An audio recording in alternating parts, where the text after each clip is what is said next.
Nakiisa ang Ilocos Norte Police Provincial Office sa pamumuno ni Police Colonel Jomar Q. Labiano, Provincial Director sa pagdiriwang ng ika-162 anibersaryo ng kapanganakan ni Andres Bonifacio, ang ama ng himagsikang Pilipino na siyang nagtatag ng katipunan.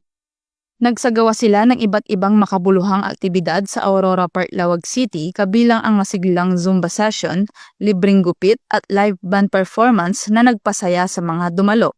Pinalawig din ang selebrasyon sa pamamagitan ng isang coastal clean-up drive sa Barangay Suba, Paway, Ilocos Norte, katuwang ang Philippine Coast Guard, mga Force Multiplier, Peacekeeper Riders of Ilocos Norte at mga empleyado ng Suba Sand Dunes 4x4.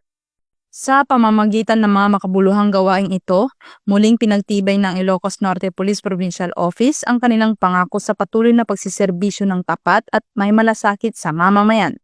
Katulad ng ipinamalas ni Andres Bonifacio, patuloy na isinusulong ng INPPO ang diwa ng malasakit at kabayanihan, mga halagang nagsisilbing gabay sa kanilang paglilingkod para sa komunidad.